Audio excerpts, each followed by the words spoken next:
Well, good afternoon, everybody. I'm going to call to order the meeting of the Transportation Advisory Board of the Metropolitan Council. It is December 15th, 2021, and it is 12:33 on my computer. We will do what we've been doing in this virtual world, and we will approve the agenda and answer the roll simultaneously. So, Ms. Ernst, will you call the roll and seek approval of the agenda as published in the same roll call? Anderson. Present and I. Bailey. Present and I. Arbor. Present and I. Burns. Present and I. Morast and for Boyles. Present and I. Crimmins. Present and I. DeGan. Present and I already concede the Christmas tie award to my good friend from the commissioner from Washington County, Mr. Kowalski. Thanks, Peter. Foster. Present, I. Fox. Present and I. Geisler. Present and I. Giuliani Stevens. Present and I. Gotel. Yeah. Or Anderson and for Gotel. Okay, Hanson. Present I. Holberg. Here, yes. Hollinshead. Present I. Delali. Jepson. Karwoski. Present and I. Keeley. Lindeke. Or did I see Shannon Watson on? No? Okay. Yes, I'm here. Oh, yeah, I did. Okay. Thanks, Shannon. Look. Present and I. Bewan. Present and I. Metis Castile. Present and I. Narayanan. Or I thought I saw Glenn Johnson. Are you in for Ash? I can be present and I. Dietrich. Present and I. Reich. Present I. Lewis. Present and I. Schember. Present and I. Stephenson. Present and I. Williams. Present and I. Beard and for Ulrich. Present and I. Windshuttle. Here. I. And it looks like Uderman and for Workman. Present and I. Thank you. Good. Thank you, Ms. Ernst. And again, greetings, everybody. We have a, say again. Somebody come in late? Yes, Gotel coming in via Yes, phone. and it looks like member Narayanan is in as well. Thank you. Thank you, Commissioner. Thank you, Member Narayanan, for letting us know you were here. We've got an approved form of agenda. And though this is the virtual world, we've got time for any public comment. The meetings are posted up in advance. Is there anyone that's joined the meeting that's not a tab member that wishes to address the tab on a matter of concern to them? All right, hearing nothing, let's move on to the reports portion of the agenda. The first report is from your chair, and I've got a few things to cover with everybody today. And we covered some of these things in the exec committee as well. We've got some outgoing tab members, and Frank Boyles, are you with us? I thought I heard him, his name called, and that he answered. Chair, John Morast is in for Frank. He's out today. All right, okay. Well, here, folks, we got some outgoing tab members. Sue Sanger and Frank Boyles did not reapply. And Kevin Reich, of course, ends his term of service to the city of Minneapolis at the end of December. So I just want to give those, if you want to give them a virtual clap, thank them for their service to the tab. We'll get them some appropriate lucite hardware somewhere in the future here so that they can have that on their shelf somewhere or in a box in their closet. Kevin, I'm so pleased that you were able to be with us for the exec committee meeting and the main tab meeting. You've just been a wonderful member and served your city and also the tab and the region so well. And we're really going to miss your service, and for Frank and for Sue too. Sue, who was a longtime public servant and also serving on the tab, always so much wisdom to offer. And Frank more recently, but really a contributing member as well after those years of service as city manager in Prior Lake, really brought value to the tab in different ways. But Kevin, to have you with us here it means a lot to me personally, and I want to personally thank you for doing a terrific job just all across the region. And I hope there's some way that the public continues to be served by you, because I know you've got a keen interest in serving others. So thanks for being with us today. And I'm going to turn over to Kevin to see if he has any comments. Not in particular, but I would say it's been a real honor working with this group. It's one of my most favorite assignments on behalf of the city, because the things we do here, it matters, and people see the investment in real, tangible ways. And to be a part of that is very, very gratifying to me. But what's also very gratifying to me, and will be a lasting memory, is getting all the different insights from you people who represent your different parts of the region. To me, I always found that fascinating, how you take on the regional challenge and prioritization challenge that we take on every year, but how it goes through the lens of your people in your communities. I've been really enriched by that. I feel like I've learned more about my state of Minnesota through the lens of your leadership and representation of your communities. That was just a real treat, and something I will deeply miss. I'll still be involved in different things in my community, but to hear those stories and your leadership, that was a real joy and a pleasure and an honor. So thank all of you for that. Well, we've got Kevin with us today. Let's give him one more round of applause. Really fantastic job. Well done. All right. Also, as part of my report, remember that if you're interested in serving on tab exec, we need to know that by the end of the year, and that's not that far away now. We've got, and how it gets populated, just as a reminder, county board members, we've got 2 on there, and we've got 3 county commissioners interested already, so we've got a good population going there. Debbie Gattell, Stan Karwoski, both serving at present. John Ulrich is always interested in serving in some other capacity. So if there are any other commissioners that wish to throw their name in the hat, please feel free to do so. Board members of cities of the first class, where Kevin served so ably, we do not have anybody that's applied yet. And so it's typically those 2 cities, either Minneapolis or St. Paul, that provide that membership on the exec committee representing cities of the first class. So we're going to have to do some recruiting. I don't know, Kevin, if you think there's somebody on the Minneapolis City Council that should be interested. But we would like to, if so, we'd like to know that so we can talk to them. Yeah, I will definitely try to make that connection expeditiously. All right, thank you. And then board members from the remaining cities, we've got 2 spots for those folks.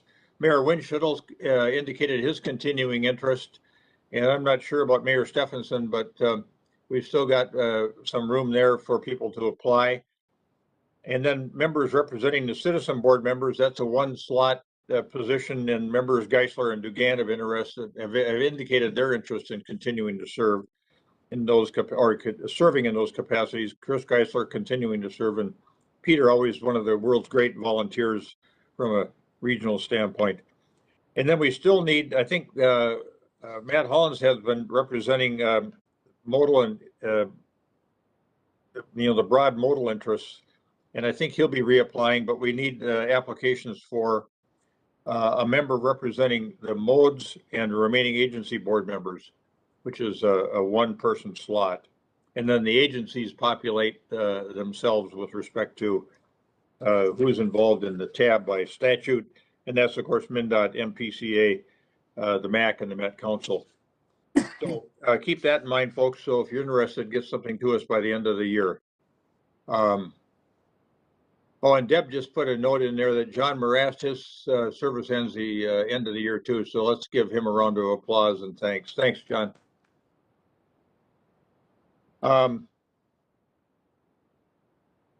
Elaine, I guess I can report out on this. In that unique projects category, you remember we asked for early application there before we start the regional solicitation work. And we had 10 applicants in that category. And the broad areas that they covered were innovative ways to connect destinations, stormwater resiliency management, electric vehicles and charging, mobility hubs, shared mobility and curb management, and then winter mobility improvements. As is usually the case with transportation funding, the collective requests far exceed the $4 million that we have available. The threshold issue there is to have all those 10 letters of interest reviewed and the ideas they have for funding unique projects reviewed to see if they qualify from a federal standpoint. So that federal eligibility is what Elaine is working on right now, and she'll be back to us to let us know how many of those 10 applicants will meet that requirement on the requirements on federal eligibility.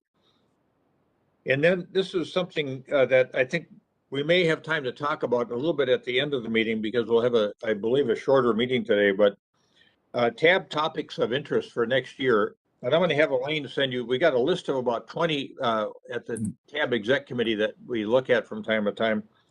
I'm going to have her include those to send to the general membership. But we were going to send out a survey form following the tab meeting that will allow you to indicate topics of interest for next year, and also improvements that we can make sort of structurally in how we run our business of the tab to improve our efficiency and effectiveness too. So those will be the two primary areas covered in the survey. And then I think we're going to go on to the agency reports. I think Deb Barber is going to talk a little bit about Charles Carlson, that we're grateful is now with us from an MPS directorship standpoint. But we'll cover that in the other reports that are yet to come. And so I think that completes it for me for the chair's report. And then I'm going to move on to MnDOT. And I think Member Barnes is with us to give us an update from MnDOT. Yeah, thank you, Mr. Chair. I do have a couple items. First, I know there's been some questions that are starting to even surface more around the recent Infrastructure Investment and Jobs Act, the IIJA, or otherwise called the bill. Also, I know there's been more emails and questions on that, and again, more work has been done. But if you want to participate and kind of find out even more from it, tomorrow there's the kind of the joint Alliance and MnDOT workshop, Federal Infrastructure Plan workshop. So if you have received that, and there's a in person or even the online, it's 11 o'clock to 4 o'clock tomorrow. And so our commissioner will be kind of leading off, and we'll have some staff go over what kind of the different funding levels and some of the areas of that Jobs Act, and also in the afternoon some small group and Mentimeter exercises to get input on this, and again, been working with the Transportation Alliance. So if you want to find out some more, at least even then, if you're not able to, I think attend tomorrow, it sounds like it will be recorded also, and then there'll be some follow-on things with that. So I think it'll be a good avenue there to learn some more and to be able to get many of the questions answered in a bigger group. On another side of this here, I think we got our taste of getting the snow this last weekend. So I got our crews were out and ranging from a few inches to the 20 inches. And so folks know we are ready for the opposite end of the spectrum for the rain that's on its way. So it seems to be in a little bit of a reverse order, but we're loaded and ready to go. So nothing like going from the freezing temperatures to the snow to now the heat wave to the rain, but just so you know, we're ready for it. So with that, Mr. Chair, that's all I have. All right, thank you, Member Barnes. I noticed that Tim Sexton from MnDOT, when you were talking about the Transportation Alliance program tomorrow, has put the information about how to participate virtually in the chat. So if Good. people want That's to good. look at that and cut and paste that, you sure, I would encourage you to do so. And then Elaine, maybe you could pull it down and then recirculate it after the meeting through tab 2 as well to all the tab members, so they've got that link in case they want to tune into that particular matter. And I think Mayor Winchell is going to be participating in that as well. Mayor? Yes, I am. All right, good. Well, it's just a positive affirmation of his participation, short and sweet. All right, we'll move on to Todd Bewins with us today from MPC8. Member Bewin, anything you wish to report out on? Mr. Chair, I have a question about your report, Mr. Chair. Oh, sure. Sorry, Member Hollinshead, and I should have asked if anybody had any questions of Member Barnes as well, but let's go back. Member Hollinshead, go ahead. This is actually for you and for Member Barnes and for the staff who support us so well here at TAB. I first got involved in transportation when ICE-T, some of you may remember that acronym from 1991, created a Metropolitan, what was then called a Metropolitan Guarantee, which is the ancestor or the basis for the solicitation funds that we vote on every cycle here at the TAB. So I have an interest in knowing what the new Federal Infrastructure Act is going to use as formula to send money to the states and to send money to the MPOs. I could probably poke around and Google it and find some things on my own, but I would like to hear from whoever knows the most about this. What percentage of the, what is it, $5.5 billion? And does that include the 600+ million for transit? I don't know. What percentage of that money from the federal infrastructure bill is going to actually come directly to Minnesota's MPOs, and specifically to this MPO, the Metropolitan Council? And therefore, what percentage of that money would we vote on and handle through our solicitation process, if any? So that's my basic question. Thank you, Mr. Thank you, Chair. Member Hollinshead. I don't think we'll get that information at hand because I think there's analysis going on right now, but maybe by the time we have our next meeting in January, Elaine, do you think we'd have an opportunity, or John Solberg to, or Member Barnes, to have that information available?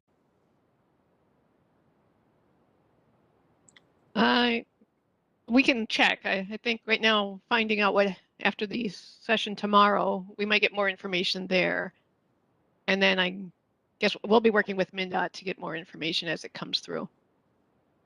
All right. Yeah, there's going to be stuff that gets highlighted tomorrow that may answer. I know it seems like a very simple or straightforward question with that, and there's the part that comes in that is like it looks or feels like the normal program and those types of things. But then there's some different nuances to some of the programs, and even when we're just talking up front here about some of the special projects, which is interesting because there is some of the programs where some of that money will come in that some of those projects would be eligible. So which way and how that'll get worked out, there's still some more details with it. So I think what you're going to end up finding out is that there's going to be some kind of direct answers of what looks like is right in the pot that says here's the direct funding, but then there's going to be these other opportunities. In fact, even more discussion on what would be potential grant type things and in that process. So it's going to take a little bit. Tomorrow will. That's why I highlighted that. There'll be a lot more information spread out over that time frame, and either at the end of that we'll get some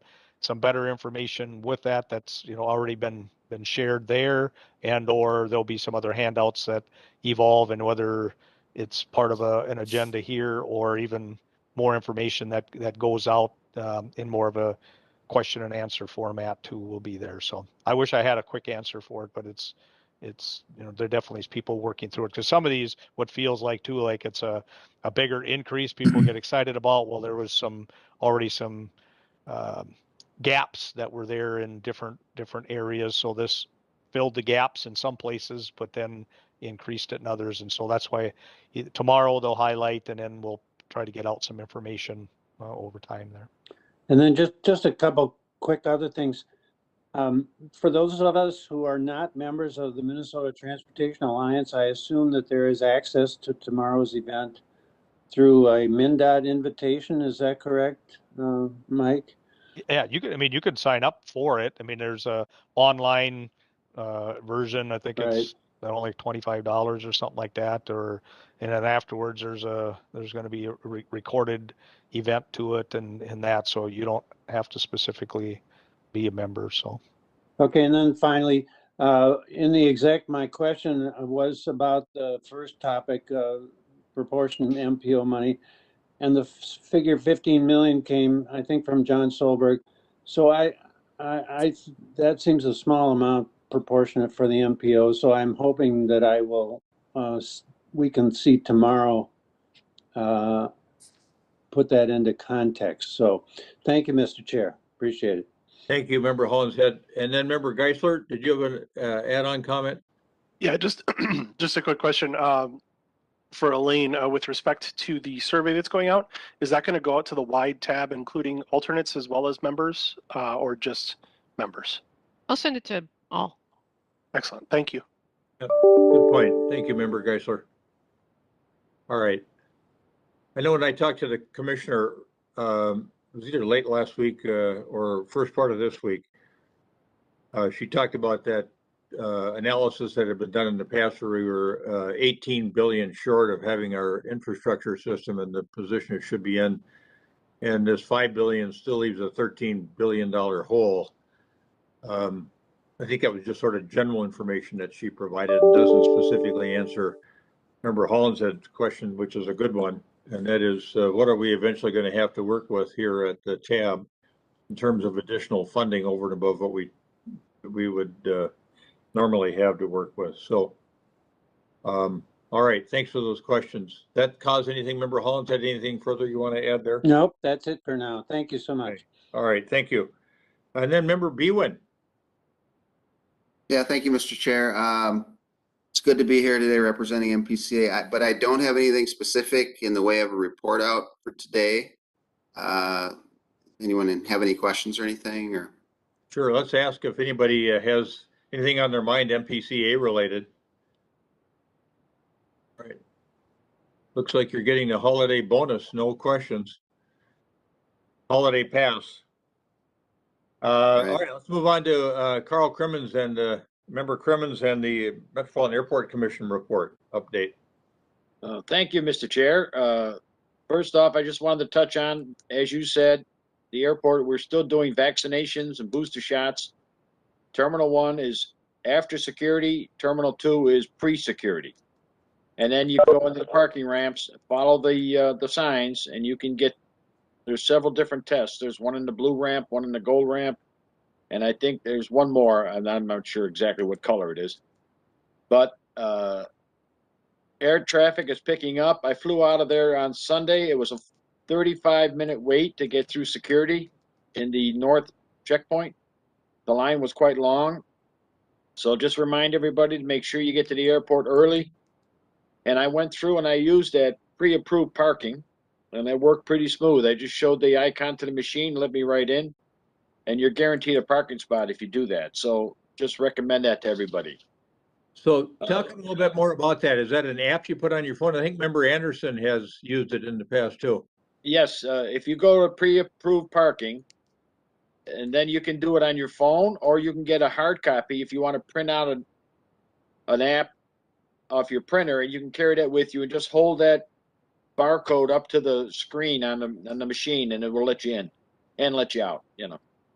So and you save a couple dollars on parking, daily parking.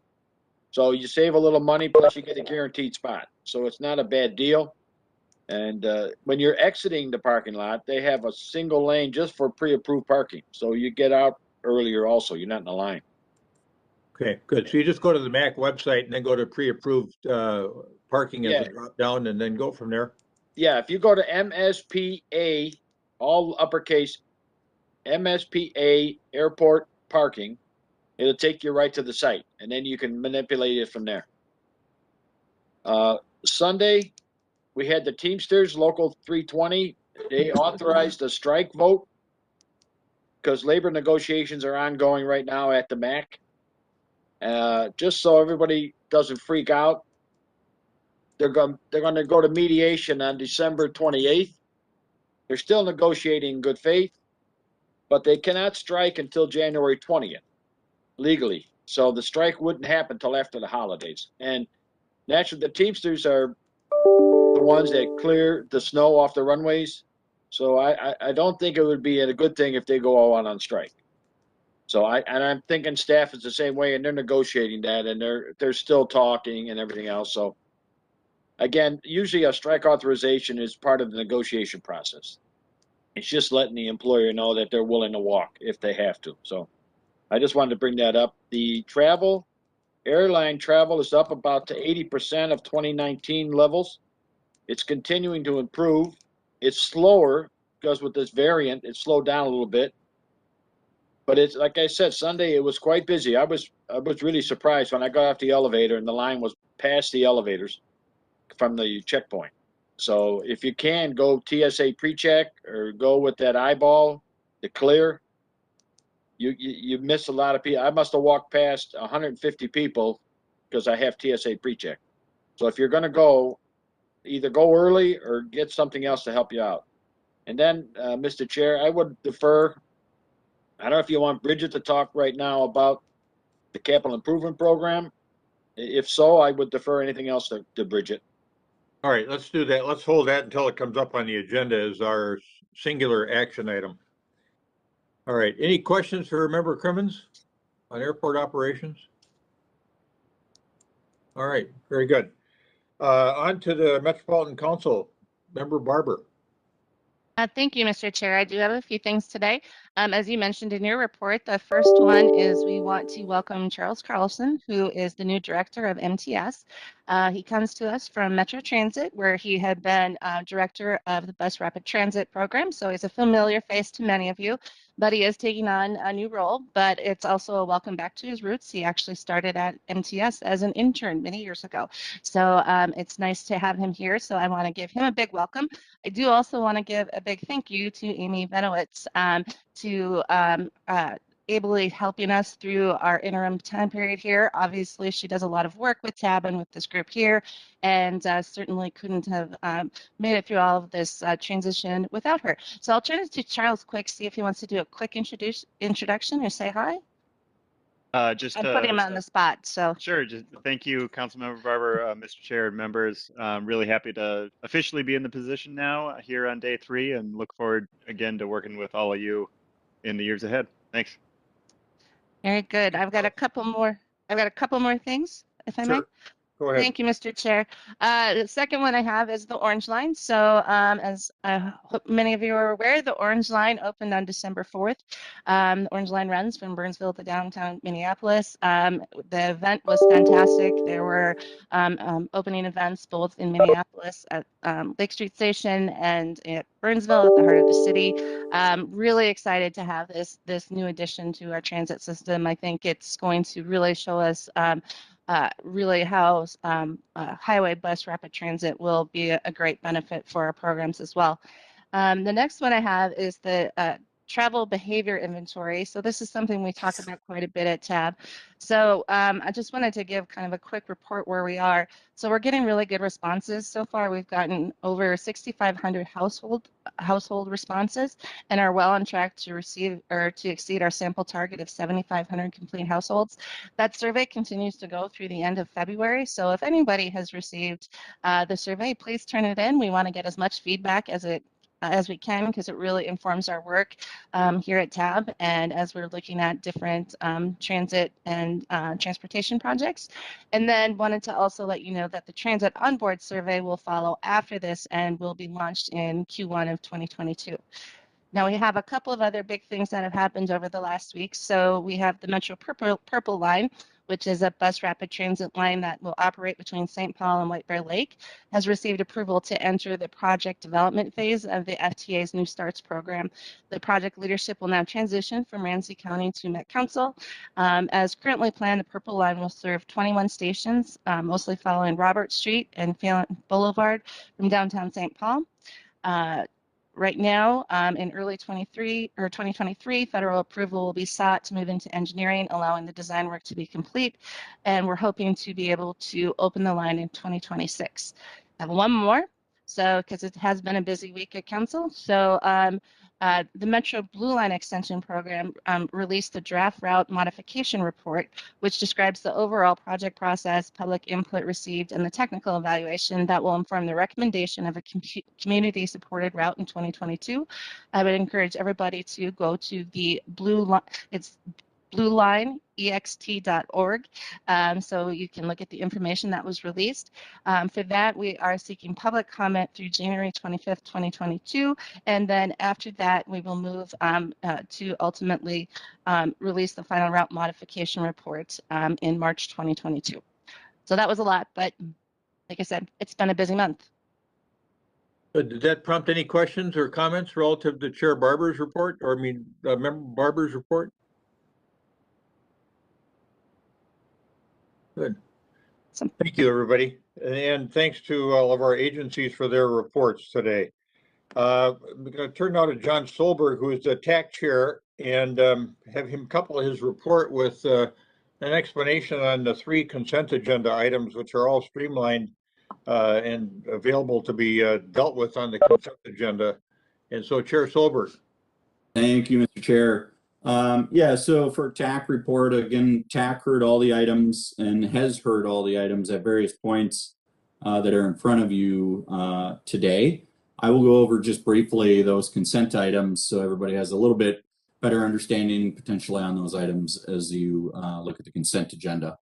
The first item, 21-55, is a MnDOT project in Dakota County that is adding turn lanes and effectively is a cost reduction through the engineering process that the budget has been reduced. And so that's the first item for you. The second item is 2156, and that's essentially a preservation project, mill and overlay in the city of Minneapolis, in which the project limits were shortened. The project was split. This particular project also had a description of pond repair in it, which was taken out. So that's the second item. And then the third item is a project put forth by Woodbury to request an amendment in which the federal project that was solicited through the region, the city is asking to add an additional mill and overlay work and some ADA improvements to that project. So that changes the project limits and the cost. One thing to note in that particular project, again, is that the federal funds will only pay for those portions that were selected through the regional solicitation. The mill and overlay and ADA work are paid for with local funds. And if there's any questions, I'm happy to answer. Any questions for Chair Solberg on any of those items, 55, 56, or 57? Move approval, Anderson. Second, Karwoski. We got a motion by Member Anderson, second by Commissioner Karwoski to approve the items on the consent agenda in a single motion. Any further discussion? Roll call, please. Ms. Ernst? Anderson, Aye. Bailey, Aye. Barber, Aye. Barnes, Aye. Morest, Aye. Crimmins. Carl, are you there? Dugan, Aye. Foster, Aye. Fox, Aye. Geisler, Aye. Giuliani Stevens, Aye. Patel, Aye. Hanson, Aye. Holberg, Yes. Hollinshead, Aye. Jalali, Jepson, Karwoski, Aye. Healy, Watson,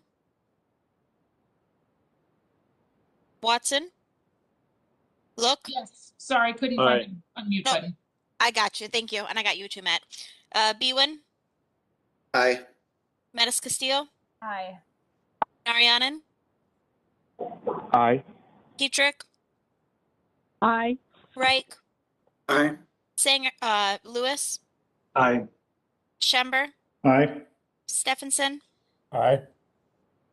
Beard, Aye. Williams, Aye. Winshuttle, Aye. and Uterman. Workman, aye. Oh, Workman is in now. Thank you. Oh, welcome, Tom. Thank you. All right, the consent agenda items are approved. Thanks, everybody. We have only one action item in front of us, and that is the potential approval of the Minneapolis Airport or the Metropolitan Airports Commission Capital Improvement Program.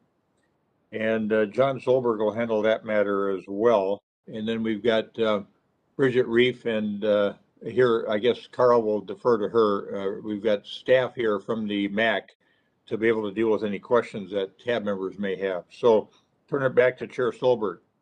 Thank you, Mr. Chair. And the action item in front of you is review and acceptance of the MAC Capital Improvement Plan as required by Minnesota State statute. The TAC did review this item for you 2 weeks ago. The 3 points that really stand out that are required as part of the Met Council's review are determine the adequacy of public participation, the approval of capital improvement projects of over certain thresholds for MSP and at the reliever airports, and then third, really reviewing and commenting on the projects for consistency with the TPP. The TAC did review, again, the capital improvement plan, and as listed in your program or your packet, you can see the capital improvement plan. Their public involvement plan is quite thorough as you go through really the schedule and who they're all talking to in various points of the capital improvement plan. So TAC did agree that does meet adequacy for public participation. Additionally, TAC reviewed the various projects that are called out over the certain thresholds as established, ranging from upwards of $45 million down to that $2 million threshold at the reliever airports. And again, most of those projects, as we saw them, were kind of the nuts and bolts, I think, as Chair Hovland said earlier in our executive meeting. They really are the preservation type projects for the airport. One note project in there that I think brought up some discussion was really the air handling unit replacement, and in light of discussion around COVID, followed up with Bridget on that. And that really is, again, much like the other projects, a modernization of infrastructure at the airport, providing efficiency and reduction of greenhouse gases on their part. And then third, the last piece, again, review and consistency with the transportation policy plan. And I think, again, this shows up in the kind of preservation type projects that are in place in the capital improvement plan, from runway reconstruction to the, as I said, the air handling unit replacement and baggage handling. There wouldn't be anything in the TPP that says we can't replace an air handling unit or those sorts of things. So with that, Mr. Chair, the TAC did recommend that TAB recommend approval to the Met Council on the capital improvement plan. Thank you, Chair Solberg, for that good explanation. And Ms. Reef, would you like to supplement Chair Solberg's comments at all about the capital improvement program, the proposed changes in the CIP at the MAC? Thank you, Mr. Chair and members. As we normally do, we have a very significant program planned. We have a 7-year capital plan that we develop a funding plan for the first 3 years of it. And the first 3 years of our capital program include projects over $1 billion. So we deferred over $300 million worth of work in the last 2 years because of COVID and the slowdown in the passengers. And so a big chunk of that dollar amount is catching up with our infrastructure and maintaining the assets that we have. We also have in 2024 2 significant projects, significant in dollar amount and size. One is a 2-gate expansion at Terminal 2, along with modifications to the south end of that terminal in prep work for additional gates at some point in time. And the other project, excuse me, is is the construction of a safety and security building that will house our airport police folks primarily, as well as our airside operations and an airport operations center. So that building is actually two buildings that are being constructed connected to each other. The first building is a new fire station for the airfield, which is getting under construction in 2022. So those are the brief highlights. And Mr. Chair, I'm happy to answer any questions. Yes, thank you, Ms. Reef. For tab members, any questions for Ms. Reef or for Chair Solberg regarding the proposed capital improvement plan for the MAC? Member Naryanan? Thank you, Mr. Chair. I think this is a question more out of ignorance, but why, how come this is like outside of the regional solicitation process? Is it because the funding source is different, or is it, yeah, how does it fit in with all the other things that we're doing here? All right, that's a good question. I'm going to go to Amy Venowitz. Chair, I can answer that.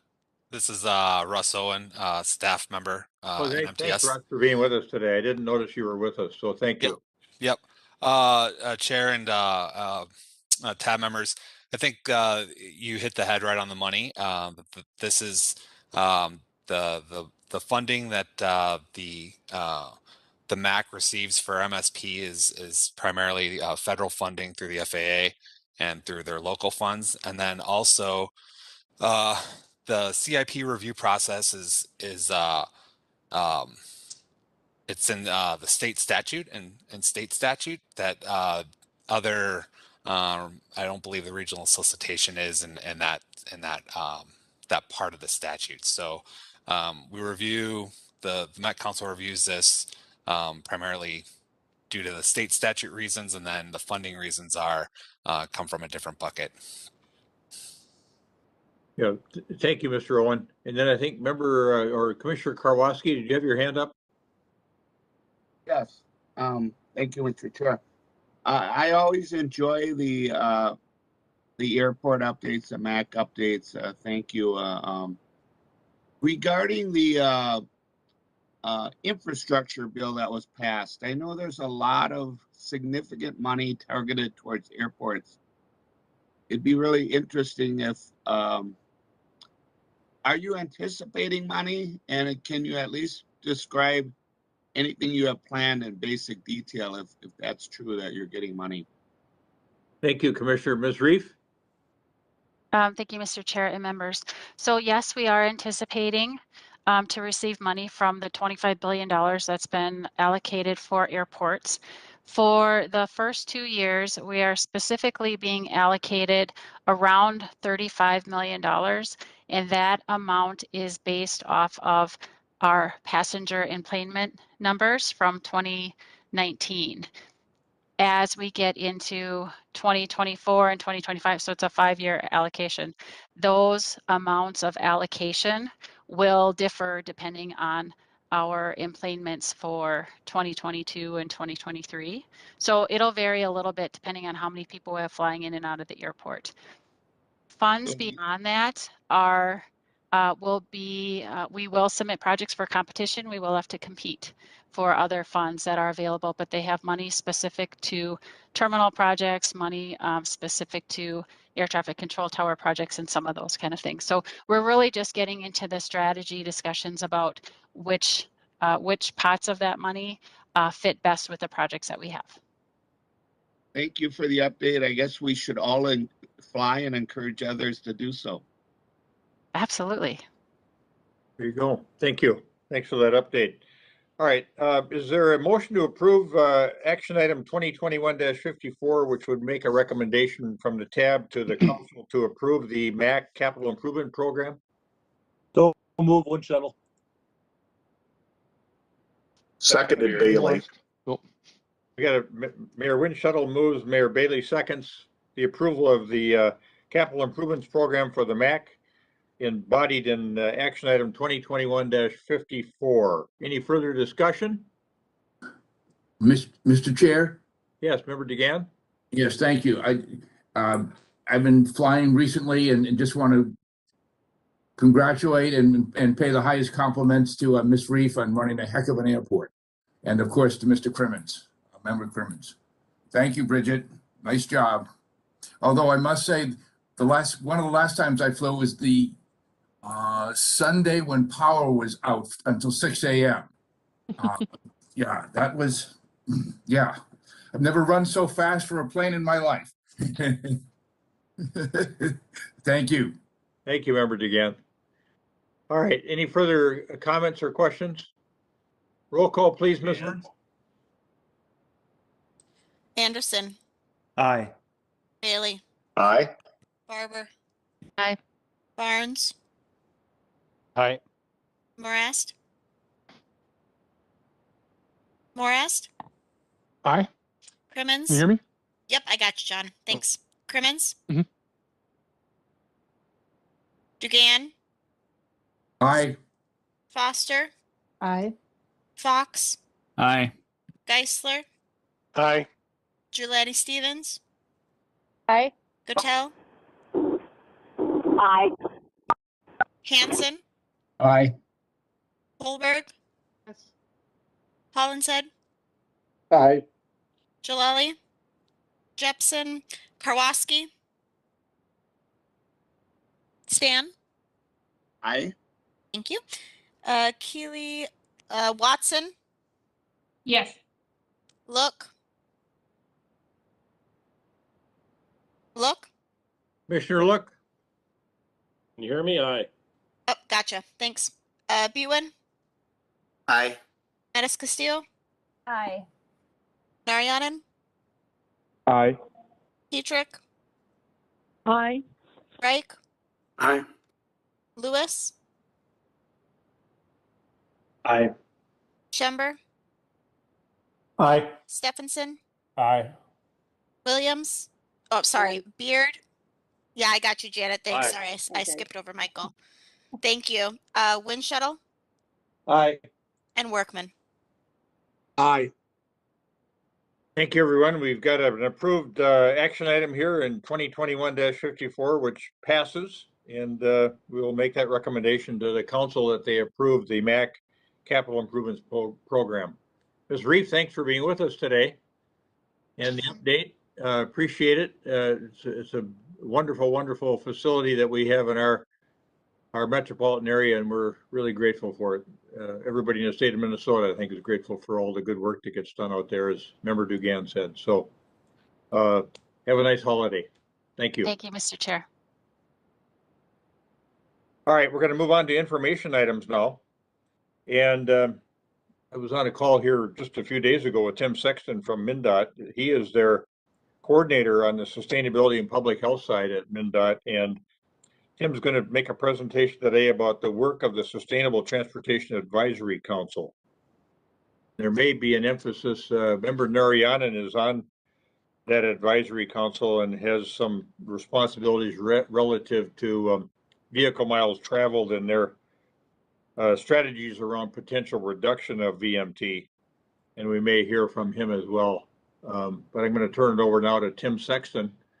Welcome, Tim, to the tab. Thank you, Chair Hovland. And just want to get a quick time check from folks. Can you just confirm how long I have, and then also if you have a preference or how we should do any questions? I think I think we could hold questions to the end. And can you do your presentation in about 10, 15 minutes? Yeah, I can. I'll target that. All right, thank you. Terrific. And I do want to welcome, encourage Member Narayanan to speak up, because Ash was is still co-chairs a work group that I'll talk a little bit about that's around via VMT and transportation options. So if we can go to the next slide, please. So just setting the table here, I think folks here are aware of 2007 passed the Next Generation Energy Act that set up goals in statute to reduce greenhouse gas emissions economy-wide, with goals for 2015, 2025, and 2050. We're not on track to meet those goals, and transportation is the #1 contributor amongst all the economic sectors in the state greenhouse gas emissions. And so MnDOT has sort of taken on some of the leadership to work with a broad range of partners to try and make some progress towards those goals. And so if we can go to the next slide. So one of the ways that we're trying to do that is in 2020, we started a group called the Sustainable Transportation Advisory Council. Now, the format of this group, I would suggest, is kind of unique. The DOT is really the facilitator of the group, and our goal is to support engagement with the partners that are listed here, but to not play a real active role in the content that's created. So the way that this works, and I'm not going to read through these, but you can just get a sense of the breadth of the membership here. We can go to the next slide. And so the way that this works is really, it's a different approach, like I mentioned. But what we do is it's an ongoing group, I should say, and there's an annual cycle. So each year, the stack has work groups, one around VMT and transportation options, one around fueling and powering transportation, and another on resilience. A fourth is actually just starting up around funding and financial implications of the recommendations, but we'll revisit that in a future conversation. But the groups work together through the spring, summer, and fall to develop recommendations. Now, again, the MnDOT role is really about facilitation. So we provide the structure and sort of host the meetings, but it's really driven by the members, largely by the co-chairs as well, of which Ash is one for the VMT and transportation options. So MnDOT provides the structure. We get the recommendations from the group. They vote on recommendations in December, and we actually just voted on some new ones this morning. But they vote on the recommendations. We then, as MnDOT, take those recommendations and discuss those internally. Take about 3 months to do that, and then in March, we respond. And that's sort of how MnDOT engages. So it's a different kind of a structure. We view it as a bit more sort of like a co-power or power sharing type of arrangement than some of our other types of engagement. But I think it's important that you recognize sort of how that works. And so importantly, this happens every year. And there's a parallel track as, so we will be implementing or working to implement recommendations at the same time as the stack is developing recommendations for the coming year. Next slide, please. So I mentioned we have a couple of work groups. We structured the work groups intentionally and really kind of around this concept of this four-legged stool. It's a kind of a tired metaphor, but it's one that we often use to describe sort of sustainable transportation efforts. And so you see that there's vehicles and fuels. This is largely addressed by our fueling and powering transportation work group. And then there's this VMT and system operations that's largely addressed by the group focused on VMT and transportation options. Resilience is another key piece. Again, I'm not going to talk about that one too much today either. They're on a slightly different track. But again, happy to provide more information on that in the future if you're interested. I would also say that the base of that stool, or the seat of the stool, well, it's not listed here. I think what's important to all the stack members is that transportation equity and justice are really a key priority that runs through all the recommendations. And so one way to think about this graphic here is that the seat of that stool is really around equity that brings all these things together. Next slide, please. So last year, 2020, we received our first set of recommendations, and we responded in March of 2021. I'm going to walk through just these real quickly. If people have questions, happy to revisit this at the end. I want to focus mostly on the VMT related recommendations because I think that's what we've heard is most interested from this group. So we had one, like I mentioned, fueling and powering transportation. This is around vehicles and fuels. You can see the recommendations here. One was around develop a clean fuels policy. Hopefully folks have heard, but the Department of Transportation and the Department of Agriculture have been directed by the governor to explore a clean fuels policy for the state, and is engaging the public and stakeholders on that right now. Other recommendations and sort of their top tier or highest priority recommendations were around establishing rebates for electric vehicles or EVs and increasing investment in electric vehicle charging infrastructure. Now you can see here our responses were either support or explore further. And so we've really been trying to just encourage this where it best fits with MnDOT. I will say that the IIJA referenced previously has funding for both of these areas, for charging, and the rebates are part of the Build Back Better or social infrastructure package that's also being discussed right now in BC. Next slide, please. So the group around vehicle miles traveled, the biggest sort of umbrella recommendation here was about recommending the state adopt a statewide goal to reduce VMT, or vehicle miles traveled, by 20% by the year 2050. Now we adopted that or accepted that as a preliminary goal, both overall statewide and wanting to explore what it would look like on a per capita basis. So we also recognized in our response, that MnDOT, we own and operate 10 to 12% of the roads in Minnesota. So we don't have complete control over this.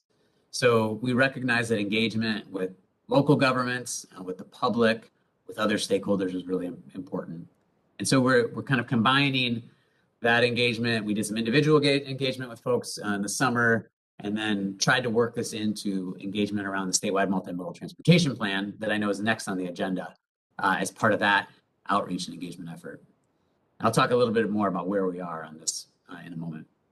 You can see the other recommendations here around prioritizing transit and working to prioritize other strategies besides highway capacity to reduce congestion.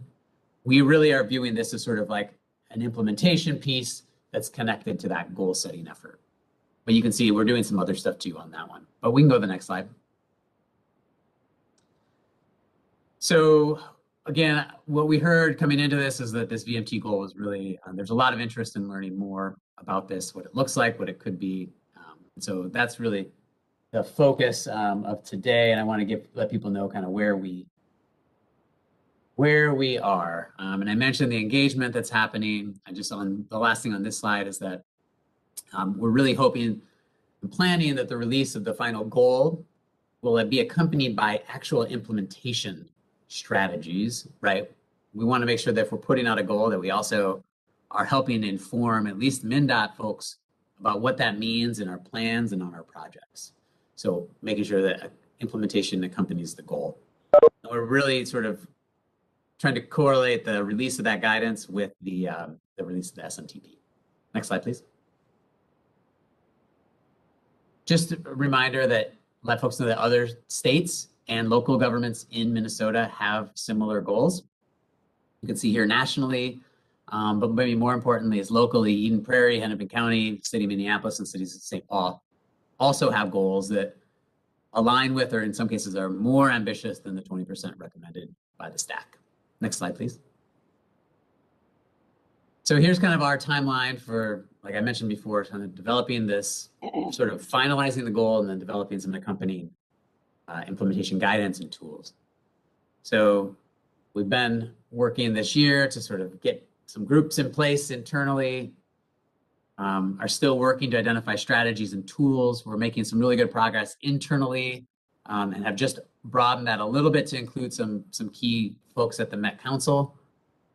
And then are also starting to do outreach to groups and public and external stakeholders associated with the SMTP work that's happening. You can see here, though, that we're really hoping to finalize all this guidance, these guidance and tools in March or March timeframe. We probably shouldn't be so specific. This will align with the SMTP, largely because they're doing so much really robust engagement that we want to make sure that we're hearing all those voices and to make the most informed final decisions. Next slide, please. So here's kind of what we're thinking about. These are some of the things that we do or things that happen in the state and in the region that impact VMT, and you can see this here. So like some of these are pretty, basic, but we wanted to capture the full suite of actions that are happening here and how they impact VMT. So you can see population growth, economy, culture, technology, these things that, they can go any way, right? They have different impacts. More importantly, probably, is the things that MnDOT plays a role in. These are promoting multimodal transportation options. I think have a role to decrease VMT, transportation demand management, or TDM, strategies, can have the potential to decrease adding capacity. I think what we've seen with the concept of induced demand is that adding capacity generally increases vehicle miles traveled. And land use can go both ways. And it's also something MnDOT doesn't really have a lot of control over, which we can go to the next slide. So this is what we're also thinking about as we're developing the strategy and working towards this final goal, is what the role of the agency is as it relates to those previous strategies. So we've broken it down into 3 basic sort of functions. And obviously these are gradients or ranges, right? And we're not, but it's helping us think about our role. So we're either a leader, right? Things that we make direct investments in, for example. There's a lot of places where we're a partner, where our policies or plans might get used by locals as an example. And there's others where we have really a supportive role. We don't have direct authority or maybe a direct connection to choices, but working with partners to help align sort of like a regional or statewide approach to some of these really complex transportation challenges and opportunities facing all of us in Minnesota. Next slide, please. So here's one of the ways that we're starting to think about it. And this is draft, and we're just starting to release it, but I think it's really helpful. And one of my colleagues, I believe, is on the call here, Nissa Tupper, is really leading a lot of this internal work and can provide more information if you want it. But I think this is a really helpful graphic that she put together. In terms of like, what does it look like if we were to adopt this 20% goal? What would it look like for the average person? And thinking about average people in different places. So in this case, it's like a rural community, but also we have an example of a suburban or urban. And you can see here in 2021, just showing us on the graphic, right? Just assuming you drive every day. What does the 20% look like? What are some of those options? And so you can see here then on the 2050, broadband provides some opportunities maybe for telework or to visit the doctor virtually instead of taking a trip, right? Maybe there's an opportunity for kids to walk to school or to carpool to school. And really though, it's also trying to help people understand, even if we were to have this goal and it were to be applied to individuals, like it might not be that disruptive. Next slide, please. In the suburban context, this is another just way to help people think about what this could mean to someone. The other thing that's not shown here is, when we do the just very like rough math about what a 20% reduction could mean for the average driver, it's driving maybe 1 hour less per week. And so, I think when you think about it in those terms, in terms of affordability, time spent in traffic or in the car, and I don't know. I think it's something that is maybe a little bit more attractive to people, thinking about, well, do you really value that extra hour that you spend in the car every week? I don't know. But this just gives another example of that same sort of graphic, but applied to a suburban context. And again, it's also meant to reinforce that even if we were to have this goal, we don't know exactly how it's going to be applied or how it would be applied to projects or plans, like we mentioned earlier.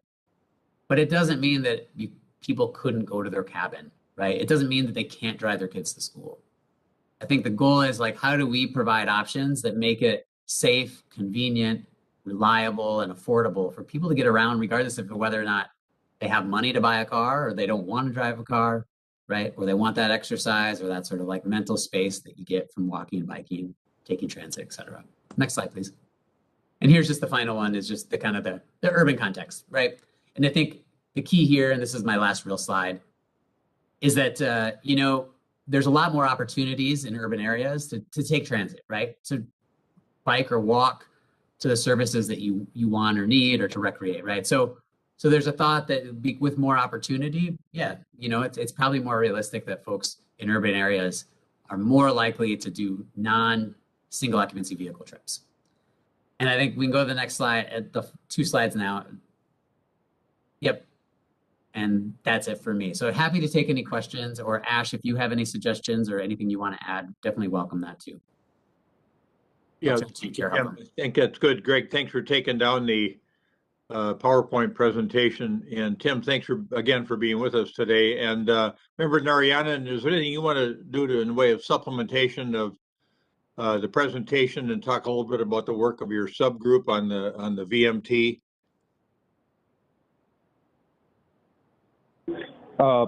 Thank you, Tim, really, for giving us an overview of the presentation and the recommendations.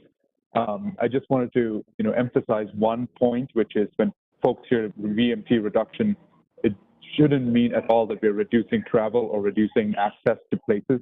We're just giving people many more ways of accessing the opportunities and the destinations that our state has to offer. So that's kind of the primary, message that I wanted to, put forward to this group, and really appreciate all the work that Tim and Nissa have done and the leadership that MnDOT has shown in truly tackling our climate crisis. Good. Thank you, Member Narayanan. Tab members, I'm going to say council members. Looking at Mayor Williams and thinking, got the city council going here, a big city council. Tab members, questions or comments regarding this work that's been done to date on around sustainability? Or for Member Narayanan, Member Geisler? Thank you, Mr. Chair. Member Narayanan, I think it's great that you're considering all aspects, some of which are things like telework. I just crunched some rough numbers because, as most of the tab members know, I'm a numbers guy. Just by us teleworking tab, I've avoided 375 pounds of CO2 just for driving my car in and out of tab in a year. Working 3 days a week at work for me instead of 5 is 3,500 pounds of CO2 a year. That's just me. And I'm not that far outside of the world. I mean, I'm up in Coon Rapids here, but I'm not that far away from a lot of stuff. And as you consider more and more of those opportunities and the fact that people are going to leverage these things, I think there's a lot of ways to slice this problem down that aren't a whole 100% shift in what we're doing. It's just little steps in a lot of places for personal, as well as, businesses encouraging it, and there's other ways to encourage these activities. So I'm really, really glad to see this kind of work that's looking at it and not just answering with transit only, but looking at a wide variety of ways that we can address this issue. So thank you, everyone. Sorry, I had my video off there. I don't know what happened. Member Lewis. Thank you, Mr. Chair.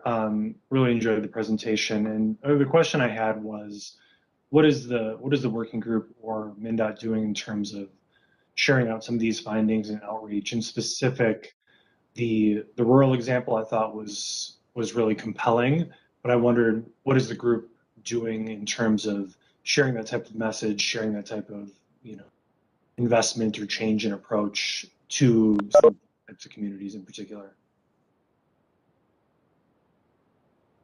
It's a terrific question. I think this is either the first or the second group to have seen that graphic. And I think we're sorting through some things internally about where this is going. We have been sharing also through the SMTP engagement, trying to get feedback on how people feel about a goal and what that goal could look like. So I think that in the coming months, we'll be working to share this information and our progress much more than we have been, because like I said, some of this stuff is really new. So if you or others have forums where you'd like us to join and share some of this and get some feedback, we would be happy to try and make that happen. We don't have maybe, I would say, a formal outreach plan on this beyond trying to partner with the folks on the multimodal transportation plan. Member Lewis, any follow on? No, that's very helpful. Thank you. All right, Member Dugan and then Mayor Winchell. Thank you, Mr. Chair, and thank you, Mr. Sexton, for the presentation. Like Member Geisler, I appreciate the wide view that you're taking, or that the group is taking on different ways to look at this situation. And as a preliminary, though, I do want to commend to everyone again, Member Narayan's article that he co-authored in September in the Star Tribune on transportation policy and a low carbon future. Congratulations, Ash. You were with the Commissioner of MnDOT, and then the president of Xcel Energy. That's a pretty big company. So good. Thank you for that.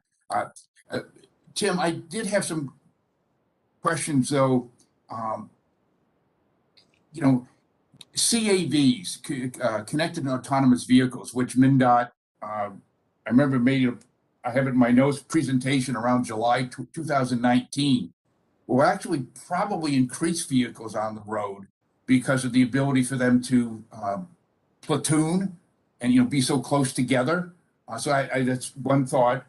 And then in terms of, I'm not a numbers person like member Gasha, so I don't know how many pounds of CO2 I've saved, but I'm working remotely too. But it seems like the electric vehicle rebates and the remote working, we always talk about equity here. From an equity standpoint, they disadvantage those who aren't educated, live in the suburbs, can afford an electric vehicle to get a rebate. They're pretty expensive. And the other, unintended consequences, the city of Minneapolis is really in dire needs of people coming back downtown. And I will say from informal surveys, I'm an advocate of downtown, but a lot of folks are concerned about public transportation in the post-COVID era. And without some kind of commuting opportunity, Minneapolis it's going to be a long time before the population comes back. I think only 34% of the workers are back to Minneapolis. So it's not a complaint, it's just an observation as we take in all, unintended consequences. How do we approach this? And again, particularly if I may, the connected and autonomous vehicles will revolutionize travel. And everything that I've seen is it will increase vehicle miles traveled, because it will be, I want to go downtown, so I take a vehicle, I call for the vehicle, it goes downtown, it waits there, and then someone else wants it, it goes out to Lakeville, and someone else wants it, and it's just, so anyway, it was just thoughts. And thank you very much for the, Tim and Ash for this very helpful explanation. Thank you, Mr. Chair. Yeah. All right, Mayor Winchittle. I didn't have anything to say. Okay, I thought I saw your hand pop up.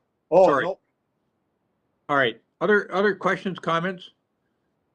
For either Member Narayanan or for Mr. Sexton, and maybe Todd Bewan, if he's still on, has there been any, I'd say, coordination between MPCA and MnDOT on the sustainability issue relative to what Member Dugan was just touching on, and that is, as we see an increase in the use of electrification to run vehicles, how does that interface with the VMT and the goal of the VMT to reduce greenhouse gas production? Have you looked at that issue? And that's maybe not in a very articulate way to express it, but it strikes me as the same direction that Member Dugan is heading, is that as we see more electrification and more support for that we're going to see less greenhouse gas produced. And so even if we end up in a situation where we have enhanced VMT, are we still going to end up better off because we got reduced GHG? Yeah, Mr. Chair, there is a lot of collaboration and connection between Mr. Sexton and MPCA and MnDOT and MPCA in more general terms. We work closely with Mr. Sexton. One of the things I was going to turn on my camera and ask, because I wondered if the group that you're on, Tim, considered moving that date up from 2050 up at all in terms of reducing VMT by 20%. That seems like a long way out. And we're going to have these different directions in our trends here. I think we're going to have VMTs going down, is what we want to see, VMT, and we want to see EVs, percentage of EVs being, used across the state, going up. And I think both of those trends will hold true. But while we're waiting for that EV sort of response, which is going to take a number of years, wondering if we can accelerate the VMT reductions in the meantime. So that was just my only reaction, was that 2050 seems pretty far out, and whether we could try to accelerate that at all. Yeah. So, yeah, thanks, Chair Hevlin. So a couple of things. There's a lot going on here, and I think this reflects the complexity of the challenges that face us. And so, one, I just want to say, yeah, we really value the partnership with the Pollution Control Agency, the Department of Commerce, Department of Administration. All of us as agencies do work really closely together and really try to have sort of strategic, enterprise-wide, approaches to these really complicated challenges that span the traditional silos of government, right? These new challenges, whether it's connected and automated vehicles or electric vehicles or just the sustainable transportation more broadly, don't necessarily fit into the buckets of the agencies that we've, created based on, needs of the past. But we're doing a good job of spanning that, and that's an obstacle that I think we're doing a good job overcoming. The electric, there is, though, I just want to acknowledge, there's a bit of a tension between the electrification and sort of this VMT concept. In many ways, if we were only focused on greenhouse gases, we could entirely focus on electrifying everything, right? Like if you have zero emission vehicles and like 100% zero emission vehicles or electric vehicles that are powered by renewable energy, like greenhouse gases go way down. However, we are also thinking about this vehicle miles traveled piece and promoting transportation options about climate, but also about livability, about safety and economic vibrancy of our communities, about the equity piece that not everybody can afford a vehicle and they deserve the right to move around, to go to their job without having 2 hours on the bus. They have that right. And that's something that as a public agency, we feel is really important. And so there's these co-benefits of vehicle miles traveled that extend beyond climate. I think the other thing is that even if we were to try to go all electric, that's a long ways out. And that goes probably beyond 2050. We're still going to have liquid fuels powering transportation to some degree, right? And so I think we want to make sure that we're not putting all of our eggs in one basket. Like any sort of diversified portfolio, we need to do multiple things. I think we're able to, but there is that complexity. There's also a little bit of a tension between the different groups sort of promoting the different pieces of this, and they don't always see across the sort of the party lines, for lack of a better term. So, but a lot of them do. But it's a complicated issue. And the last thing I'll just say to Member Dugan's comment about CAVs, this I think is another something on the horizon that we really need to think hard about. Connected and automated vehicles, one of the big advantages is it gives people access to transportation that might not have very good access now, especially if you've got a disability or you can't drive. There's a real opportunity here. At the same time, there's an opportunity for people to sit back and have a 2-hour commute that they can make productive or work or sleep. And I think that we just need to decide as a region and as a state, what's our vision of the future? Do we want a situation where people are spending all that time in their cars that doesn't promote equity, for the long-term vibrancy of our state? Or do we want to think differently about where we're putting our investments? And I think that's what we're trying to piece through, but it is complicated.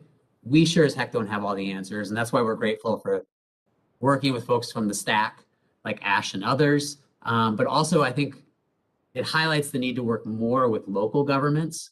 And so whether that's the TAB and or other sort of venues and forums to work with local agencies, I think that's also really important. And something we probably need to do more of to tackle, again, these really complex but exciting challenges and opportunities facing us in the future. Well, that was actually, Tim, a wonderful segue when you asked the theoretical or the rhetorical question, where do we want as a state to be making our investments? We can, if there's no further questions for Tim or for Member Narayanan, we'll switch to the MnDOT statewide multimodal transportation plan update, because that plan drives the investment for the state of Minnesota. Excuse me, Mr. Chair, Dugan, I had my hand up. I just wanted to add one more comment if I could. Sure. I didn't know if you had a continuing question or not. Go ahead, Member DeGan. Yes, thank you. First of all, primarily, I want to commend Mr. Sexton. The complexity of what you're trying to do is mind-boggling. So, and I personally appreciate it. I wanted your question about where we want to go as a state, I think is really important. And I noticed in the last presentation we have on the census that we grew by 313,000 people in 10 years, and that is projected to continue. And most of the growth, 78%, is in the metro. So with the continuing increase of population, which we, as everyone knows, we need, otherwise for jobs and for talent, particularly in the medical fields and the technology, what do you call it, medical alley, water, that's critical to get the young, bright talent. And so as we attract more people, that's probably going to put more vehicles on the road. And as the other part of the demography is that our over 60, age 60 or 65 population is growing very quickly, and they'll be the ones relying on, if hopefully, connected and autonomous vehicles. And as a matter of equity, I just think it always needs to be looked at, and you've addressed this wonderfully, sir. The folks that really need the transportation, our fellow citizens who, work at Walgreens, work at Holiday, work at, Cub Foods, who've got to be there, don't have the luxury of staying at home like I do. I do like working at home, except I will say the landlord is a real pain, but that's besides the point. But in terms of the equity, perhaps there could be some attention given to charging electric vehicles, the fuel tax like combustion engines pay, and using that for transportation, because that is I see that, frankly, as an inequity, much like out-of-state retailers not having to collect sales tax, how that impacts local retailers. Because if electric vehicles don't have to pay, fuel tax that goes to the roads and transportation, then it's really an unfair advantage. So again, from equity, that's where I'm coming from. Thank you, sir. Thank you, Mr. DeGan. And I join you in expressing that I think Mr. Sexton is particularly well placed by MnDOT to handle this work, because it is complex. He's got a good mind, and he's got a good disposition for this kind of work. So, Mr. Chair, thank you for being with us today. Mayor?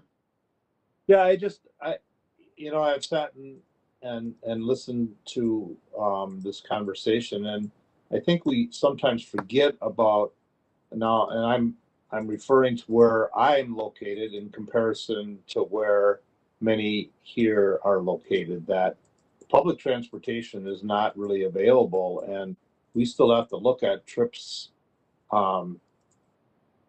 that people are taking on a regular basis, because that's not available here. And our growth just in my little 10 square mile is going at a very, very fast pace. So while I think it's important to look at what the presentation talked about, we still have to look at the areas that don't have the ability to have that. I mean, we have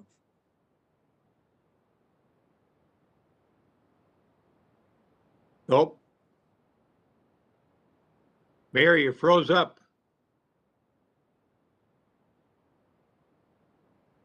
Mayor, we lost you. No, we can't hear you, Mayor.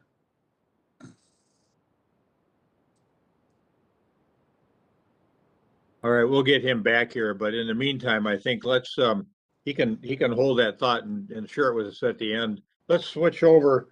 Ashley Zeiden, welcome.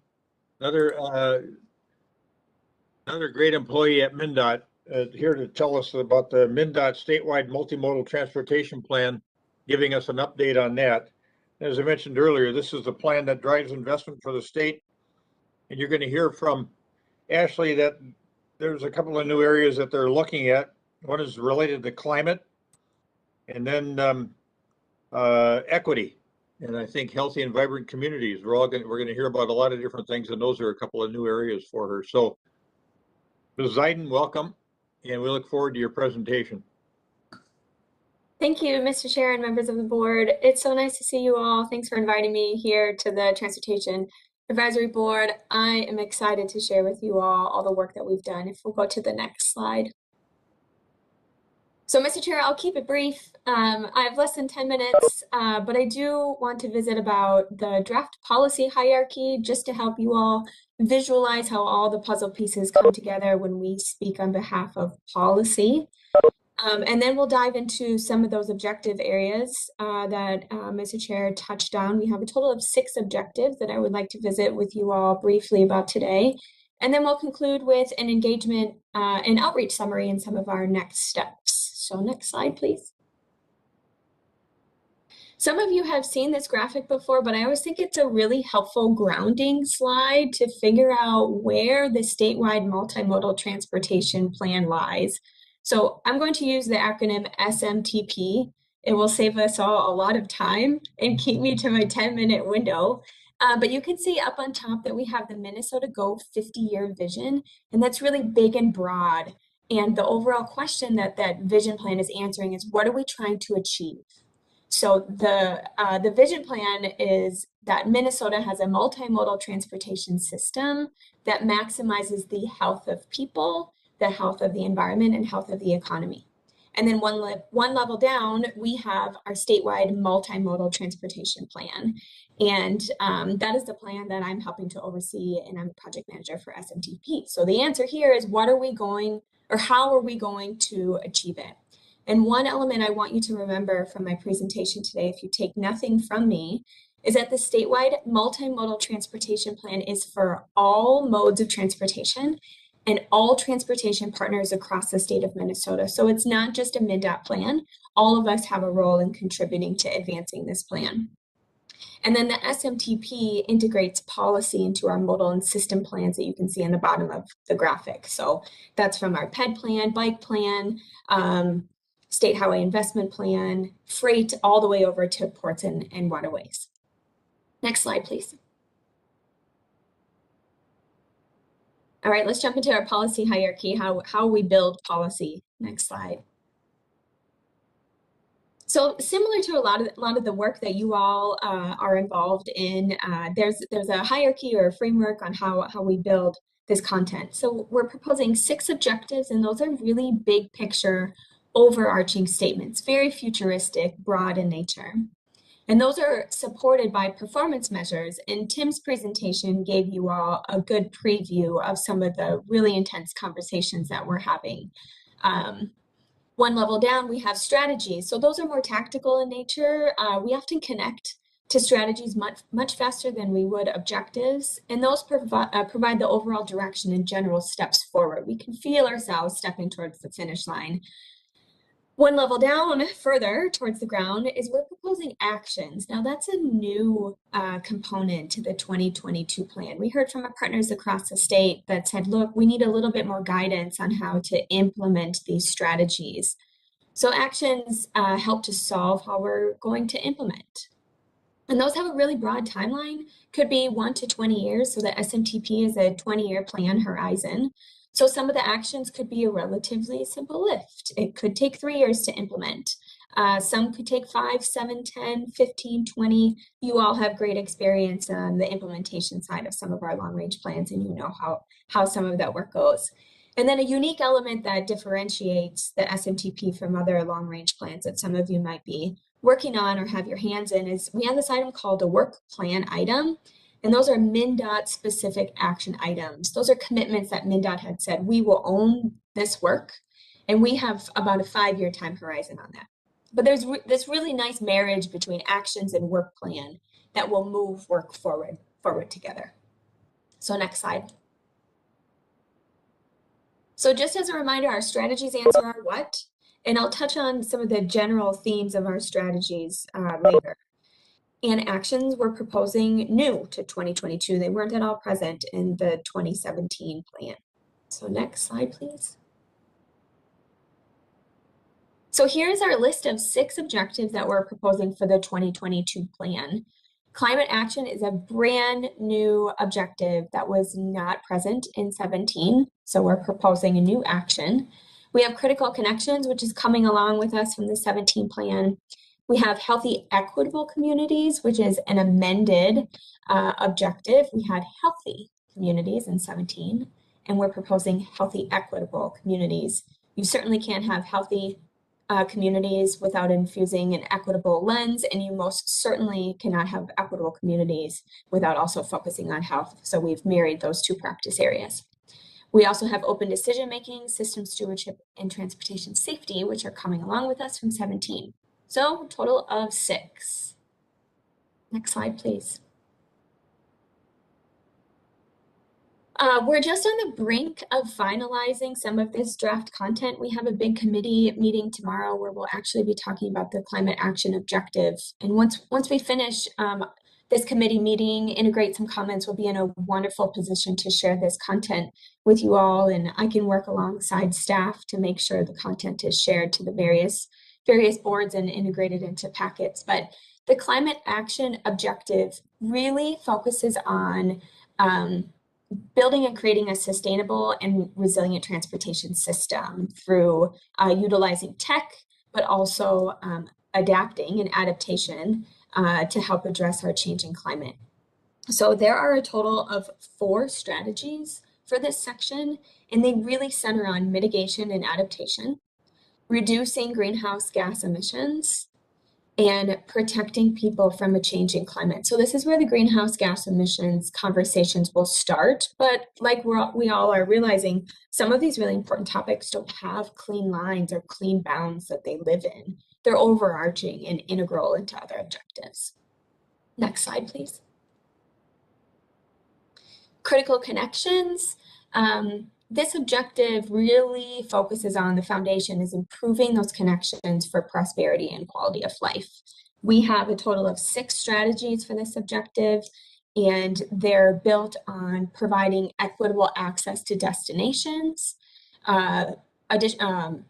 expanded transportation options, really prioritizing modal solutions and investments, and then technology solutions as well. So part of the connected and automated vehicle conversation lives in the critical connections objective. Next slide. Here we have healthy, equitable communities. So this is our amended objective. It's really centered on making sure that we're creating vibrant places that reduce disparities and promote health outcomes. We have 6 strategies under this objective. They're really centered on modal shifts, workforce diversity broadly, interjecting an economic development focus, eliminating burdens and inequities, and then advancing the health of people. Next slide. We have open decision making. This objective really focuses on creating inclusive processes, processes that are engaging and supported by data and analysis. We have a total of 5 strategies for this objective, and they're centered on building relationships. We know how important that is, prioritizing communication, and of course, involving people in the decision-making process. One notable shift with this is we've relocated transportation workforce related strategies that were present in the 2017 plan to system stewardship. So we've plopped those out and relocated them. So next slide. So perfect alignment, system stewardship. This is a very, very robust objective that is built around building and managing, operating, and adapting all of our assets as a part of a greater system. Strategies focus on improving our coordination of assets, of course, maintaining our infrastructure, and here's the infusion of the workforce component, focusing on a diverse and inclusive transportation workforce. Next slide. And then finally, transportation safety. This is our 6th and final. The objective is centered on fostering a culture of transportation, not only for our users, but also the communities that these systems travel through. We have 5 strategies. They're centered on coordinating with our partners, prioritizing the movement of people and goods, and then we also have a conversation on our E's here, equitable education, enforcement, and engineering techniques. So next slide. Some of you have seen this graphic before. I'm nearing in on time, so I'm going to fly through this. But this is an analysis tool that as staff we're using to make sure that these 3 pillars are loud, evident, and present in our work. Climate, equity, and health, we're calling our 3 pillars. And you'll see that evident in the plan as we're crafting language right now. Next slide. One more. So we did conduct in-person engagement this past fall, which was a big shift for us, and I'm sure would have been for many of you as well. But we held about 1 to 2 events out in Greater Minnesota, and we held 5 events in the metro.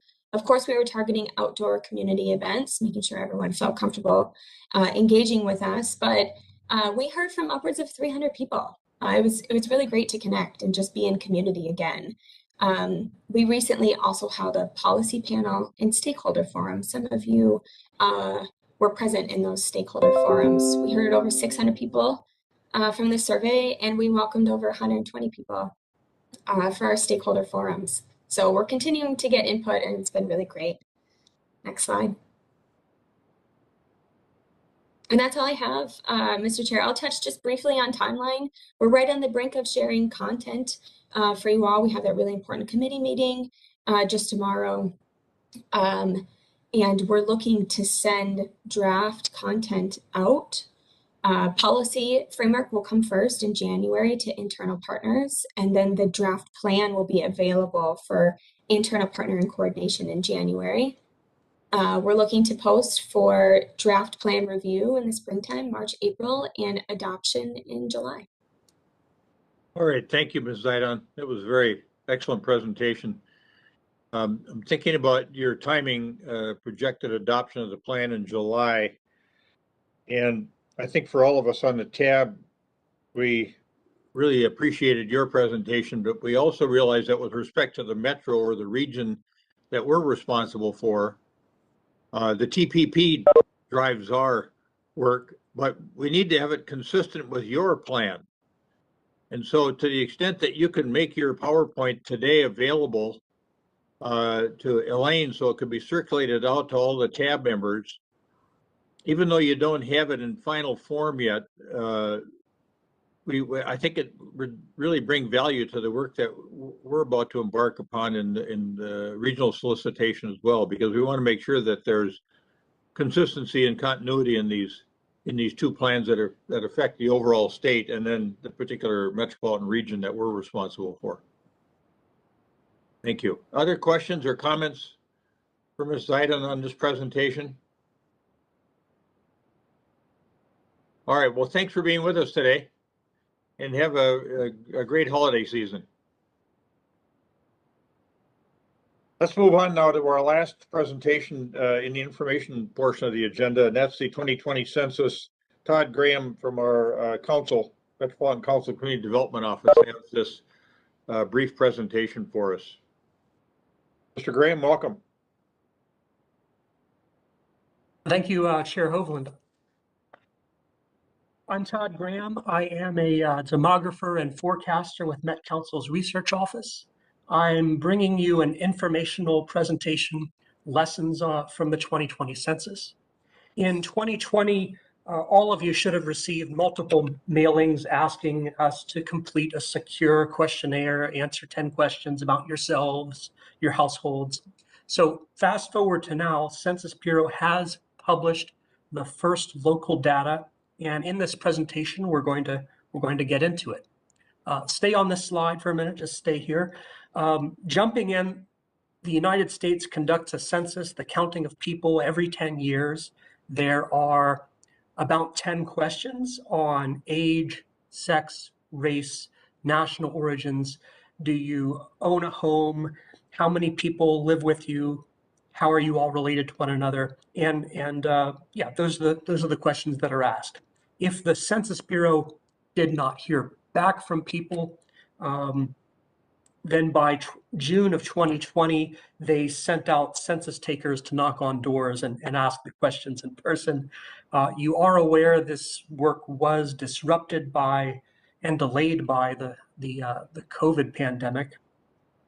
Still, the good news is Minnesota was mostly well counted, and Met Council, county GIS offices, we all worked with Census Bureau on various technical preparations in the run-up to 2020. Most importantly, building out the census's address file, providing the Bureau with a few thousand new addresses. That was a huge achievement, and that'll become clear on the next slide. Next slide, please. There we go. Yes, Minnesota was incredibly successful in its census participation. 74% of all the addresses on the list self-responded during 2020. And self-responded means, a household occupant filled out the questionnaire either online or in the mail. Minnesota had the highest self-response rate in the nation, and that is important because census process evaluations always find that the self-response yields higher quality information than any other way of getting the data. The follow-up methods at Census are sending out the census takers, data mining administrative records the federal government has, they do that, or using statistical imputation to fill in the final 1% that's missing. But again, the self-response gets us the better quality data.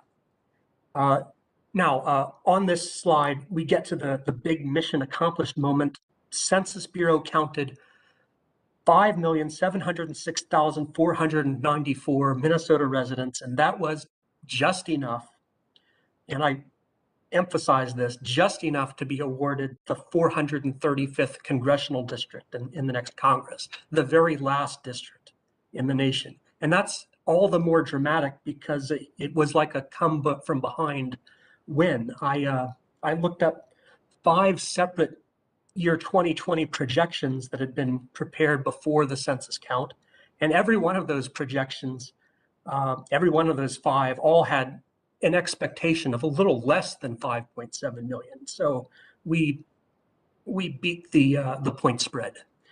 Next slide, please.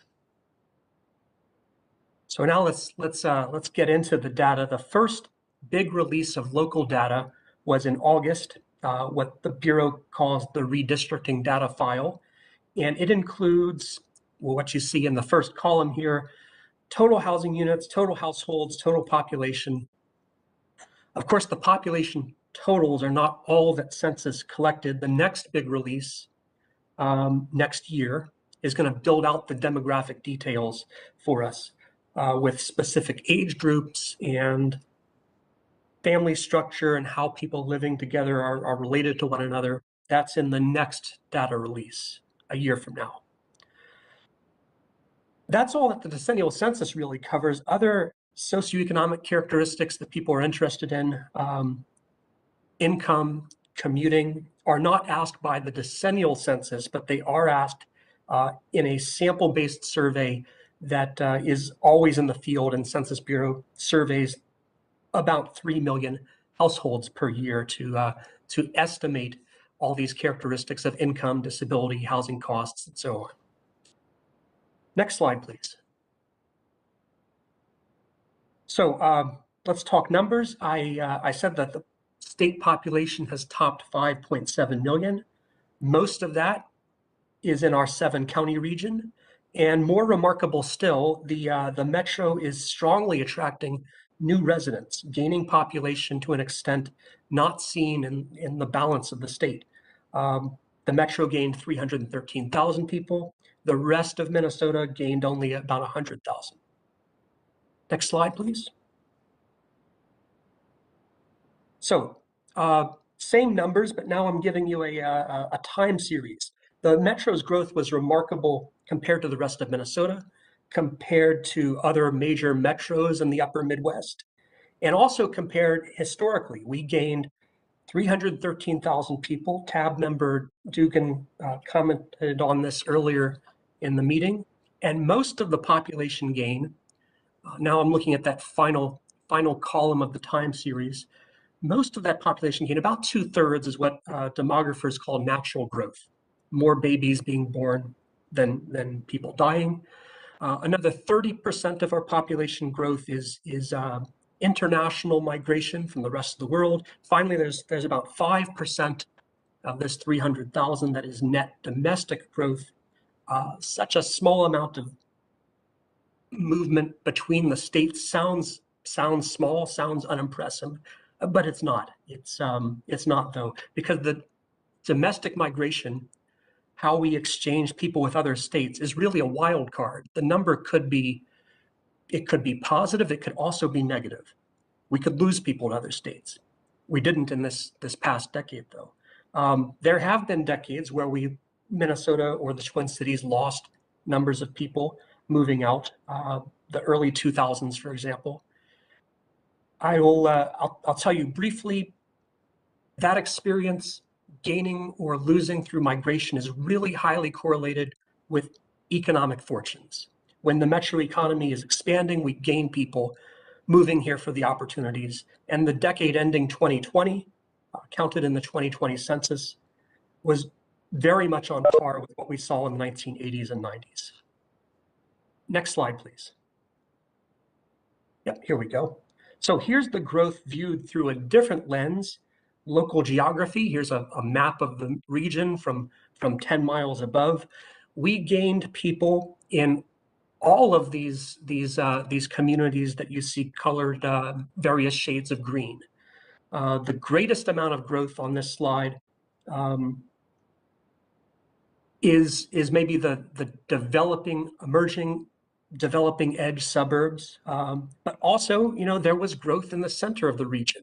There was growth in the north, the west, the south, the east. Every quadrant of the metro gained population. Next slide, please. So here's a different way of looking at the 50-year time series. This chart parses the data by county. I know many people on the tab are affiliated with county governments. Growth rates for each of the counties were in a remarkably tight range. At one extreme, call it extreme, Scott and Carver County gained 16, 17%.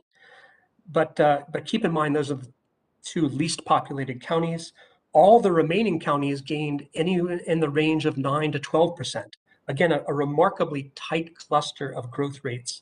The takeaway is all the counties are really sharing in the same regional success. To make this clearer, I want to reorganize this chart. You can go to the next slide. Here we go. And this is the same data, but now I'm just showing the difference between the time points, just showing the change incrementally, how much of the growth in each decade and by each county. And yes, Carver and Scott had the highest growth rates, but they also are only a fraction of the size of Hennepin or Ramsey. And speaking of Hennepin and Ramsey, those two counties, purple and red on this slide, enjoyed the largest amount of growth that they each had seen since the 1950s. So it was a very good decade for really all the counties sharing the same regional success. Next slide, please. So now we're going to get into the last 1/4 of this presentation. I'm going to briefly dig into one of the demographic trends, the growing diversity of races and origins. I think all of us on this call know that historically, from 1850 to 1990, the Twin Cities was a very white region. This slide shows how that's changing.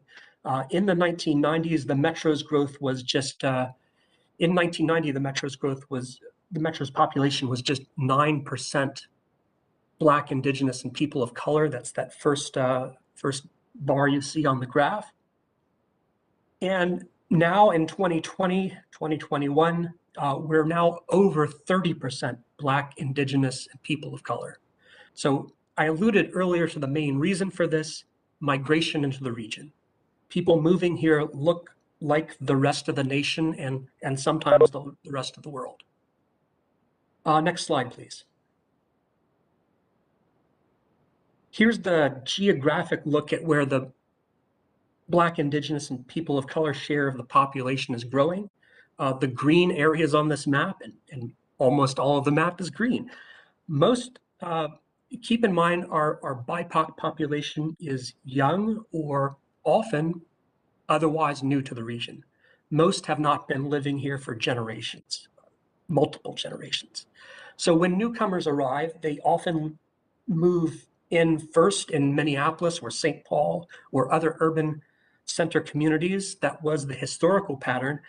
And these are the gateways to the region. But after some time, people find their way, they become familiar with the larger region. There are great communities to live in, neighborhoods to live in, and housing opportunities all over the region. People do move outward. And so in this most recent decade, these dark green areas on this map saw point shifts in the range of 10 to 20 points shifted toward BIPOC population. You can see this throughout the suburbs. I expect all of you on this call have seen demographic diversification in your own cities. Next slide, please.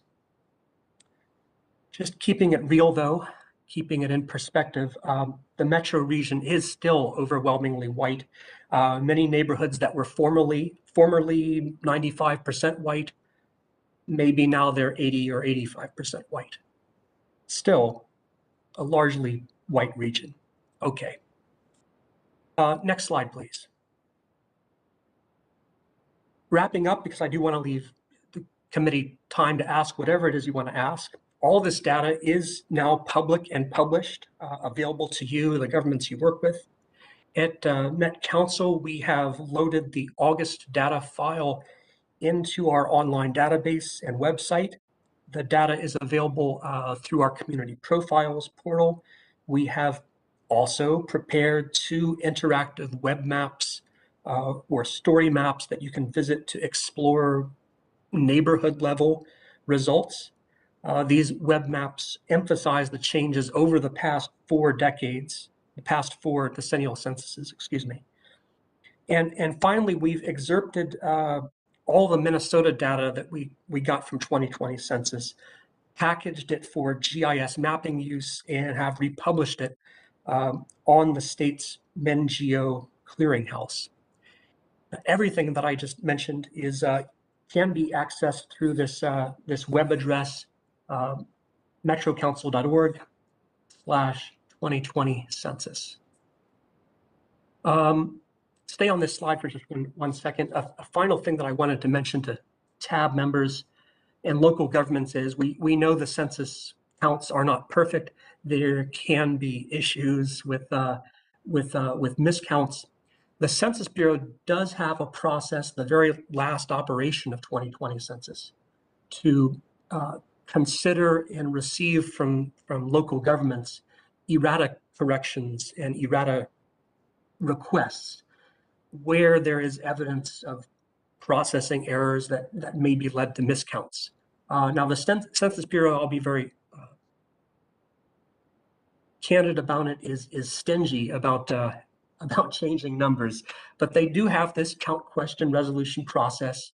If there are local or tribal governments that can identify and substantiate problems, Census Bureau is willing to listen to that.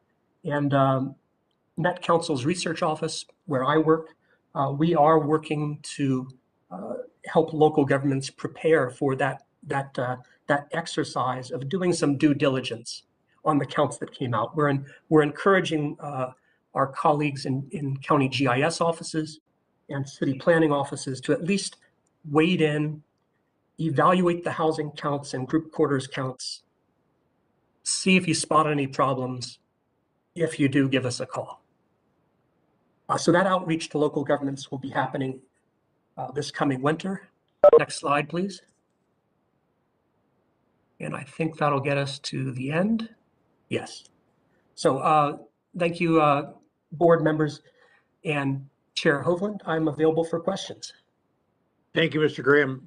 Excellent presentation. Questions for Mr. Graham? Member Naryanan? Thank you, Mr. Graham. Really excellent presentation and great data. I was wondering if you had just absolute numbers of growth by county in our region. Yes, and that is available and downloadable at metrocouncil.org/census 2020. I will put that in the chat. Yeah. Thank you. Other questions for Mr. Graham? All right. Thank you, Mr. Graham. That was excellent information. If you can provide that to Elaine as well, and Elaine can send that out, I think a lot of folks would love to share that with their colleagues. Yes. And so thank you for being here today, and wish you the best for the holidays as well. All right, tab members, we just have a couple of minutes here. Is there anything that any of the tab members wanted to bring up as an item of concern to them? I know I got an email from Dan Keelia. He wasn't with us today, but it caused Elaine and I to have a conversation about the survey and encouraging people to answer the survey and topics of concern to them for 2022. His was about around suburban transit operations throughout the metro and making sure that they were both properly understood and properly in line for sufficient financial resources to sustain and build those operations. So I'm going to visit with him about that a little bit tomorrow. Anything else for the good of the record, Mayor Windschuttle? Well, that's where I was kind of going. Apparently when I froze up is that we have a bus service available that does have to struggle to get some of the things that they need to operate properly, and that kind of goes with Member Keeley as well. So my overall message is that there is the inner core that has all the transportation around us and has a lot more options, but we can't forget about the surrounding suburbs that we saw from the census that are growing quite fast as well. So that we gotta, when we're looking at this, sometimes I don't think we always look at the whole region as a whole. We look at more of our inner core, and we just need to make sure that we're looking at everything and everywhere, as there's a lot of places expanding and that doesn't have the public transportation. And obviously the EVs are starting to pop up more and more, but as it was stated, that's still quite a distance out as we move forward. Thank you. Thank you, Mayor. Anybody else for the good of the order? Otherwise, I think we all wish each other the best of holidays. It's going to be a nice time for everybody, I think, with family and friends. So enjoy yourselves. Thanks for all the great work you did this year. It was really, really well done on all of your parts, and it's certainly one of the best tabs I've ever served on, if not the best. So thanks everybody for a great year, 2021, and we'll see you in January. Thank you, Jim, for your great Thank support. you. Thank you for your leadership. Yeah. Happy holidays, everyone. All the great leadership.